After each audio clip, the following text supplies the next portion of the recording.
18 தர்பார் வந்துட்டாயா. வணக்கம், வந்தனம், நமஸ்தே, நமஸ்கார், நமஸ்துதே. நான் உங்க எழில். இது நியூஸ் 18 தர்பார். வாங்க தர்பாருக்குள்ள வேகமா போவோம்.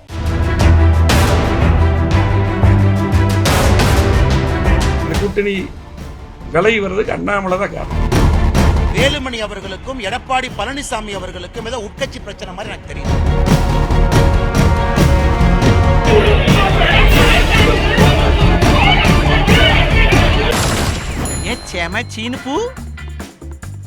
மக்களை 18 தர்பார்ல இப்ப நம்ம பார்க்க போறது செம்ம சீனுமா. இப்போ எலெக்ஷன் முடிஞ்சு போச்சு இல்லையா, ரிசல்ட் வந்து போச்சு. ஆட்சி அமைக்கணும், நாங்க தான் பயங்கரமா வந்துருவோம்ல அப்படின்னு தெம்பா இருந்தவங்க கிட்ட கொஞ்சம் தொய்வான மாதிரி இல்ல நாங்களும் வருவோம்னு 2 பேர் கூட சேர்ந்துக்கிட்டாங்க. சரி வாங்கப்பா வந்து ஆதரவு விடுங்கன்னு சொன்னாங்களா. அவங்க 2 பேரும் போடுற கண்டிஷனை பார்த்து தெய்வ குழந்தைக்கு கண்ணுல இருந்து கண்ணீரை மட்டும் இல்லைங்க, என்னென்னமோ வருது. எப்படி இருந்தனா இப்படி ஆயிட்டே அப்படிங்கிற மாதிரி தெய்வ குழந்தை ஆகி போச்சு. மக்களவை தேர்தலில் பெரும்பான்மைக்கு தேவையான 272 இடங்கள் கிடைக்காம போச்சு. தெலுங்கு தேசம் ஐக்கிய ஜனதா தளம் கட்சிகளோட ஐயா வாங்க அப்படின்னு கூட்டணி அமைச்சு தான் பாஜக ஆட்சி அமைக்க இருக்கு. இந்த நிலையில தேசிய ஜனநாயக கூட்டணியில பாஜகவுக்கு அடுத்த 2வது இடத்துல இருக்கிற ஆந்திராவுடைய தெலுங்கு தேசம் கட்சி மக்களவை சபாநாயகர் பதவியை அப்படியே குறி வச்சிருக்காங்க. அடுத்ததா உள்துறை, பாதுகாப்பு, ரயில்வே, தகவல் தொழில்நுட்பம் அப்படின்னு 4 கேபினட் அமைச்சர்கள், 2 இணை அமைச்சர்கள் அப்படின்னு மொத்தம் 6 அமைச்சர் பொறுப்புகளை அப்படியே எங்களுக்கு நீங்க ஒதுக்கிட்டீங்கன்னா நாங்க செவனேன்னு உங்களுக்கு ஆதரவு கொடுப்போம் அப்படின்ற மாதிரி தங்கள் தரப்புடைய எதிர்பார்ப்பை தெரிவிச்சிருக்கிறதா ஒரு தகவல் சைடில் கசிஞ்சிருக்கு. அப்புறம் ஆந்திர மாநிலத்திற்கு சிறப்பு அந்தஸ்து இல்லைன்னா சிறப்பு நிதி கொடுக்கணும் அப்படின்றதையும் கோரிக்கையாக வச்சிருக்கலாம்னு சொல்றாங்க. அடுத்ததா ஐக்கிய ஜனதா தளம் கட்சி இருக்குல்ல, அவங்க பாஜக கூட்டணி அரசியல், ரயில்வே, தரவழி போக்குவரத்து, அப்புறம் கிராமப்புற வளர்ச்சி, இந்த 3லையும் கேபினட் அமைச்சர் வேணும். அப்புறம் ஒரு இணை அமைச்சர் பதவி, இதெல்லாம் நீங்க எங்களுக்கு கொடுத்துருங்க அப்படின்னு ஒரு நிபந்தனையை விதிச்சிருக்காங்களாம். இது தவிர பீகாருடைய வளர்ச்சிக்கு உதவி செய்யக்கூடிய வகையில மாநிலத்துக்கு சிறப்பு அந்தஸ்து வழங்கணும்னு நிதிஷ்குமார் நிபந்தனையை அப்படியே விதிச்சிருக்கிறாராமா. பாஜக கூட்டணியில் உள்ள மற்ற கட்சிகளும் மத்திய அமைச்சர் பதவியை கேட்டு நச்சரிக்கிறாங்களாம். தொடர்ந்து என்ன பண்றது, எல்லாரையும் அனுசரித்து தானே போகணும் அப்படிங்கிறது தானே கூட்டணி தர்மம் அப்படின்னு பாஜக மேலாக்க முழிச்சுக்கிட்டு இருக்கான். யாரெல்லாம் தேர்தல் ஆணையத்தை கொடுத்த காசை திரும்ப வாங்க போறாங்க, இல்ல தேர்தல் ஆணையத்தையே கொடுக்க போறாங்க, அதாங்க டெபாசிட் இழந்தது யாரெல்லாம் அப்படின்னு ஒரு கணக்கெடுத்து பார்த்தோம்னா அட போங்க, நிறைய பேர் தேர்தல் ஆணையத்திட்ட விட்டுட்டு தான் வந்திருக்கிறாங்க. அந்த புள்ளி விவரத்தை தான் பார்க்க போறோம். தேசிய கட்சிகள்ல இருந்து மக்களவை தேர்தலில் போட்டியிட்ட 7193 வேட்பாளர்கள், அதாவது 86.17% பேர் தங்களுடைய டெபாசிட்டை இழந்துட்டதா தேர்தல் ஆணையம் தகவல் தெரிவிக்குது. டெபாசிட் தொகைனா என்னன்னு தெரியுமா? ஒரு தேர்தலில் போட்டியிடக்கூடிய வேட்பாளர் பாதுகாப்பு வைப்பு தொகையா 12,000 ரூபா முதல் 25,000 ரூபா வரை தேர்தல் ஆணையத்துக்கு செலுத்துது கட்டாயம்.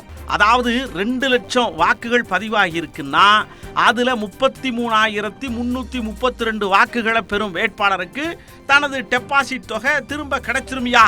அந்த குறைஞ்சபட்ச வாக்குகளையும் வாங்கல அப்படின்னா அந்த டெபாசிட் போச்சு.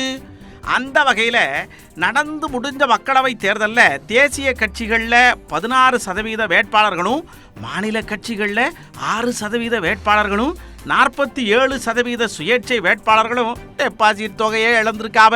குறிப்பாக உத்தரப்பிரதேசத்தில் பகுஜன் சமாஜ் கட்சி தன்னுடைய வேட்பாளர்கள் 488 பேரை நிறுத்தினாவல்ல, அதுல 97.5% பேர் டெபாசிட்டை இழந்துட்டாவ. காங்கிரஸ் கட்சி வேட்பாளர்கள்ல 7.9% பேரும், பாஜக வேட்பாளர்கள்ல 6.12% பேரும் தங்களுடைய டெபாசிட் தொகையை டொபுக்கடின்னு இழந்துட்டாவ. மக்களை 18 தர்பார்ல இப்ப நம்ம பார்க்க போறது கவுண்டர் அட்டாக். இன்னைக்கு முதல் அட்டாக்கை யார் தொடுத்திருக்கிறா அப்படின்னா நம்ம வேலுமணி அண்ணாச்சி தான் முதல் அட்டாக்கை தொடுத்திருக்கிறாங்க. ஐயா, நாம 2 பேரும் கூட்டணியில இருந்திருந்தா ஒரு 30-35 சீட்டு ஜெயிச்சிருந்திருக்கலாம். நீங்க தனியா போய் நான் தனியா போய் கடைசியில மந்தையில் இருந்து பிரிந்த 2 ஆடுகள் ஒண்ணுமே கிடைக்காம போச்சே அப்படிங்கிற ரீதியில அட்டாக் ஒண்ணு ஆரம்பிச்சிருக்கிறார். இவர் வந்து கூட்டணி கட்சி தலைவரான பின்னால் தான் பேரறிஞர் அண்ணாவை பத்தி பேசினாரு, அம்மாவை பத்தி பேசினாரு. இப்படி எல்லா தலைவரை பத்தி, எங்களுடைய பொதுச் செயலர் எடப்பாடியாரை பத்தி, கூட்டணி கட்சியில கூட்டணியாவே இருந்துட்டு ஒரு தலைவர். ஏன்னா இவர் அரசியலுக்கு கொஞ்ச நாள் தாச்சு. அப்போ இவர் இந்த மாதிரி இன்றைக்கு சூழ்நிலை, இன்றைக்கு இந்த கூட்டணி சரியில்லாம அந்த கூட்டணி விலை வர்றதுக்கு அண்ணாமலை தான் காரணம். இன்னைக்கு இதே கூட்டணி இருந்தா நீங்க 30-35 சீட்டுக்கு மேல ஜெயிச்சிருக்கக்கூடிய வாய்ப்பு இருக்கு, நல்லா வெளிப்படையா. ஆனா அதெல்லாம் பண்ணிட்டு இன்னைக்கு திரும்ப எங்களை விமர்சிக்க வேண்டிய அவசியம் கிடையாது. சரி, இந்த கவுண்டருக்கு எதிர் கவுண்டர் இருந்தா தானே பாக்குறதுக்கு கேட்கறதுக்கு நல்லா இருக்கும். அண்ணாமலை டப்புன்னு ஒரு கவுண்டர் விட்டாரு. இந்தாருங்க ஐயா, எங்க கூட இருந்தா தானே பிரச்சனைன்னு அப்படியே முறுக்கிக்கிட்டு போனீங்கல்ல, போனவங்க பேசாம இருக்க வேண்டியதானே. இங்க வரங்க, டெபாசிட் எழுந்து ஒரு இடத்துல கூட ஜெயிக்கல, நீங்க இப்ப கூட்டணி சேர்ந்தா நல்லா இருக்கும்னு சொல்றீங்களா அப்படிங்கிற ரீதியில ஒரு கமாண்ட அடிச்சு விட்டுருக்கிறாரு. அதை வாங்க போய் பார்த்து வரும். நாங்க பிஜேபியோட இப்ப இல்ல, இதுவரை வராத ஓட்டுகள் எங்களுக்கு வரும். இத்தனை காலமாக நிர்பந்திக்கப்பட்டு பிஜேபி அரசு கொண்டு வந்த சில சட்டங்களுக்கெல்லாம் நாங்க ஆதரவு கொடுத்தோம். இப்ப எங்களுக்கு நிர்பந்தம் இல்லைன்னு சொன்னாங்களா? அதனால வேலுமணி அவர்களுடைய அந்த ஸ்டேட்மெண்ட்டை பார்க்கும் பொழுது வேலுமணி அவர்களுக்கும் எடப்பாடி பழனிசாமி அவர்களுக்கும் ஏதோ உட்கட்சி பிரச்சனை மாதிரி எனக்கு தெரியுது. இன்னைக்கு 2024 அதிமுக பல இடத்துல டெபாசிட் இழந்திருக்காங்க. எந்த அர்த்தத்தில் அதனுடைய தலைவர்கள் பேசிக் கொண்டிருக்கின்றார்கள்? இந்த 2024 தேர்தலுடைய பாடம் என்னன்னா, தமிழகத்தில் அனைத்து இந்திய அண்ணா திராவிட முன்னேற்ற கழகம் என்கின்ற தலைவர்கள் எல்லாம் மக்களால் நிராகரிக்கப்பட்டிருக்கின்றார்கள் என்பது அந்த தேர்தலுடைய செய்தியே. அப்படி திமுக இருக்கக்கூடிய தொண்டனுக்கு என் மீது அப்படிப்பட்ட ஒரு கோபம், அண்ணாமலையின் மீது கை வைக்க வேண்டும் என்ற ஆசை இருந்தால் என் மேல கை வைங்க. அந்த அப்பாவி ஆட்ட, வாய் பேசாத ஆட்ட நடு ரோட்ல ஏன் தரதனம் இழுத்துட்டு போய் தலையை வெட்டி அது கொடூரமாக அந்த ரத்தம் வெளியே வர்றதெல்லாம் படமாக எடுத்து எதுக்கு சித்தரிச்சு சமூக வலைதளத்தில் போடுறீங்க? இதெல்லாம் தேவையில்லாத வேலை. இங்க தானே இருக்க போறேன், எங்க நான் போறேன்? அந்த கை என் மேல வைங்கன்னு நான் சொல்றேன்.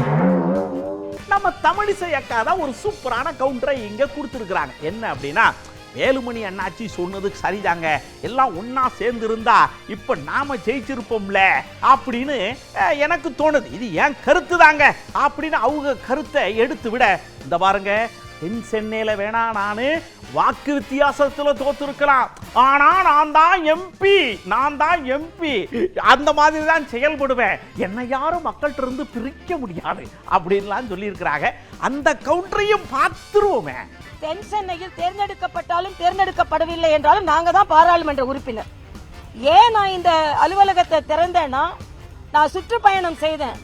அது வெறும் பிரச்சாரத்திற்கான சுற்றுப்பயணம் அல்ல, மக்களுக்கான சுற்றுப்பயணம். மக்களுக்கான சுற்றுப்பயணத்துல எந்தெந்த இடத்துல எந்தெந்த குறை, எங்கெங்க குப்பை, எங்க குப்பை கூலங்கள், எங்க உள்ள அடைப்பு, எங்க சாக்கடை, எங்க வாகன நெரிசல் எல்லாம் குறிச்சு வச்சிருக்கிறோம். இதை சரி செய்யவில்லை என்றால் நானே இறங்கி போராடுவேன் தென் சென்னையில. மற்ற கட்சியை சார்ந்த அக்கா, நீ கவர்னராகவே இருந்திருக்கலாம், நீ ஏன் ரோட்ல உட்கார்ந்துருக்க, நீ ஏன் அங்க உட்கார்ந்து? நானே கவலைப்படல, உங்களுக்கு என்னடா கவலை? நானே கவலைப்படல, உங்களுக்கு என்னடா கவலை? ஒரு கவலை கிடையாது. அதனால நான் கவர்னரா இருக்கணுமா தலைவரா இருக்கணும் நீங்க முடிவு பண்ணக்கூடாது, நான் முடிவு பண்ணணும். ஒரு சின்ன பையன் தேர்தல நிக்கிறான், பாவம் பார்த்தாவது அவனை நீங்க ஜெயிக்க வச்சிருந்திருக்கலாம். நீங்க அப்படி ஜெயிக்க வச்சிருந்தா உங்களை நான் மனசார பாராட்டி இருப்பேன் அப்படின்னு ஒரு தாயோடைய குமுறலை இந்த இடத்துல கேட்கும் போது மனசுக்குள்ள மத்தாப்பெல்லாம் வரல, பட்டாம்பூச்சியும் பறக்கல, அது ஒரு விதமான உணர்ச்சியா வருது. நீங்க பாருங்க, பார்த்துட்டு சொல்லுங்க.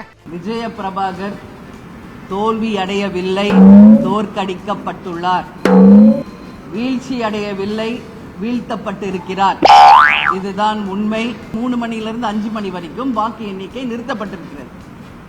ஒரு கலெக்டர் வெளியே வந்து சொல்றார், எல்லாரும் மத்தியிலும் எனக்கு பிரஷர் அதிகமாக இருக்கிறது, பல்வேறு இடங்களில் இருந்து எனக்கு நிர்பந்தப்படுத்துகிறார்கள், என்னால இதை சமாளிக்க முடியல, என்னுடைய போனை நான் வந்து சுவிட்ச் ஆஃப் பண்ண போறேன் அப்படின்னு சொல்லி கலெக்டர் அவர்களே அங்க நடு மையத்திற்கு வந்து அறிவிச்சிருக்கிறார். அப்ப யார் அவருக்கு பிரஷர் கொடுக்கிறது?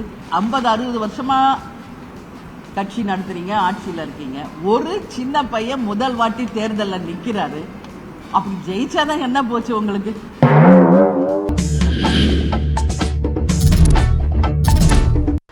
நாம சொர்க்கமே என்றாலும்ல பல்வேறு சுவாரஸ்யமான விஷயங்களை பார்த்துக்கிட்டே இருக்கிறோம். இன்னைக்கும் அப்படித்தாங்க. கடந்த சில நாட்களுக்கு முன்னாடி ஒரு யானை வயது முதிர்வின் காரணமாக உடல்நலம் சரியில்லாமல் அடிபட்டு கிடந்துச்சு. வனத்துறை எடுத்து அதை அங்கங்கே தேத்தி சரி பண்ணி உள்ள விட்டாங்க.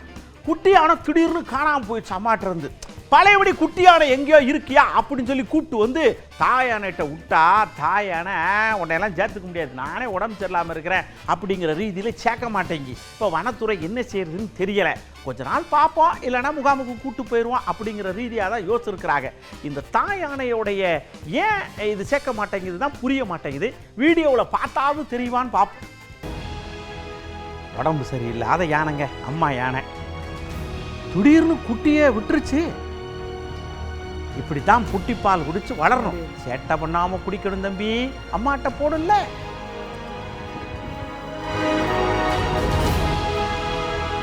ஆனா அம்மா யானை சேர்த்துக்குதோ இல்லையோ தெரியல.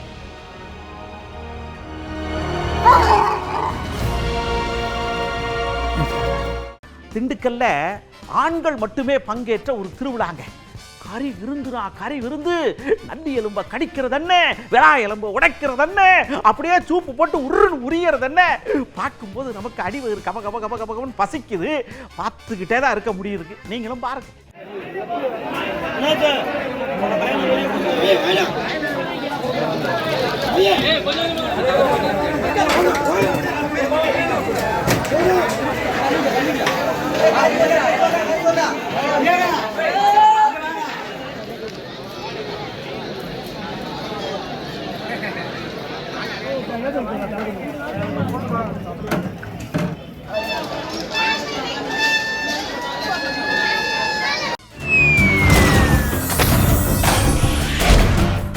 மக்களே, நம்ம தர்பார்ல அடுத்து நம்ம பார்க்க போறது அழகிய உலகம். இன்றைய அழகிய உலகத்துல சைனா தாங்க எப்ப பார்த்தாலும் முன்னாடி வந்துடுறாங்க. ஏன்னா அங்க என்டர்டைன்மெண்ட்டுக்கு குறைவே இல்லாம இருக்கு. பாருங்க, டிராகன் போட்டி, படகு போட்டி நடக்க போகுது. அதுக்கு முன்னோட்டமா இவங்க படகு போட்டியை விட்டு ட்ரையல் பார்த்துருக்குறாங்க. அதுவே கண்கொள்ளா காட்சியா இருந்திருக்கு. இதுல 200 படகை வரிசையா நிற்க வச்சு சரணு ஓட்டி இருக்கிறாங்க. அது கின்னஸ் ரெக்கார்டா வேற மாதிரி இருக்குதாமா. அந்த கின்னஸ் ரெக்கார்டு போட்டியை ஒரு 8 பார்ப்போம் வாங்க.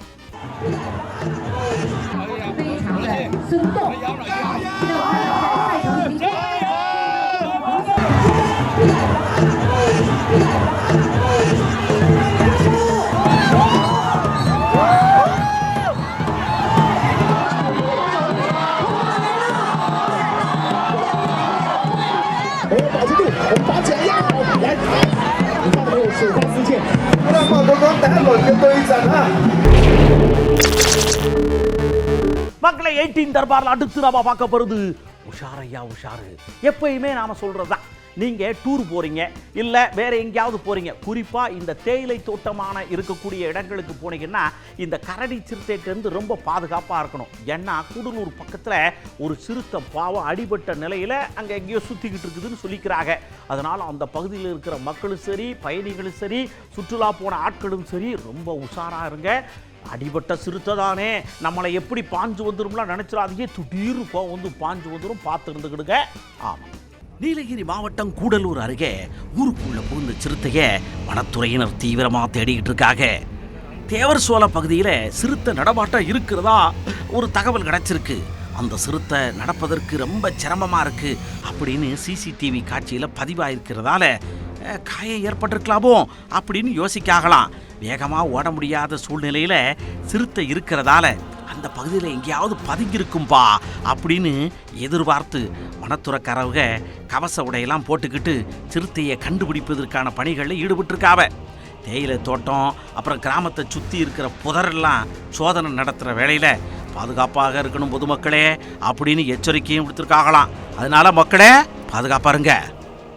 மக்களே, உஷாரையா உஷாரில் இப்போ நம்ம ரொம்ப உஷாராக கவனிக்க வேண்டிய ஒரு விஷயம். முந்தியெல்லாம் திருட வந்தால் மனசு பக்கு பக்குன்னு இருக்கு. இப்பெல்லாம் யாரும் அப்படி இருக்கிறதில்ல. ஏன்னா இந்த சிசிடிவின்னு ஒன்று இருக்குல்ல, அது வந்ததுலேருந்தே எவன் திருடிட்டு போனாலும் டப்புனா அதை பார்த்து தூக்கி பிடிச்சிருவோம்யா அப்படிங்கிற மாதிரியான விஷயத்துக்குள்ளேயே மக்கள்லாம் இருந்துறாங்க. சிசிடிவியை நம்பி மட்டுமே இருந்துடப்படாது. இருந்தாலும் தென்காசியில் இப்படி தான் ஒருத்தர் சிசிடிவியால் திருட வந்து மாட்டி போலீஸில் மாட்டிக்கிட்டாரு. அந்த சம்பவத்தை தான் இப்போ அழகாக பார்க்க போகிறோம்.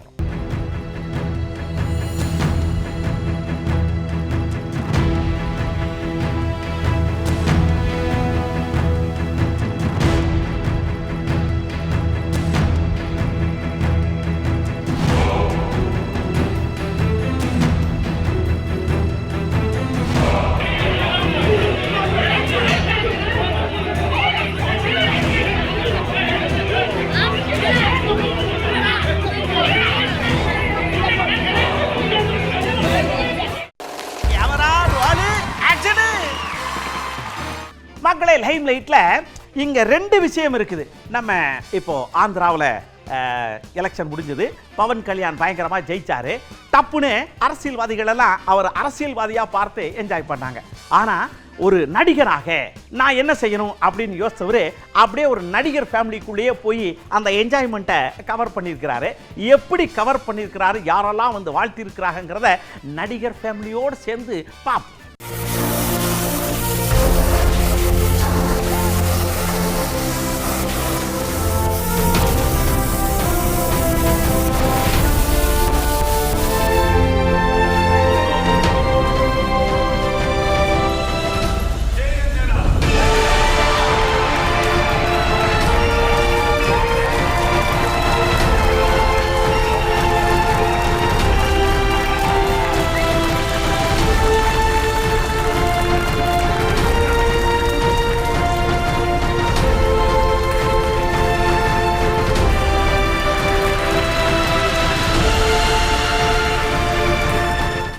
தர்பார்ல சுவாரஸ்யமான பல விஷயங்களை பார்த்து என்ஜாய் பண்ணியிருப்பீங்க. நிறைய விஷயங்கள் இன்னும் உங்களுக்காக அப்டேட்டா வந்துகிட்டே இருக்கும். நான் இப்போ இந்த தர்பாரோட அப்படியே கிளம்புறேன். அடுத்த தர்பார்ல உங்களை சந்திக்கிறேன். இனிமையான இரவு வேளையில் இதமான தென்றல் உங்கள் இவைகளை கெடுவட்டும், அமைதியான உறக்கம் உங்கள் நெஞ்சில் நிலவட்டும்.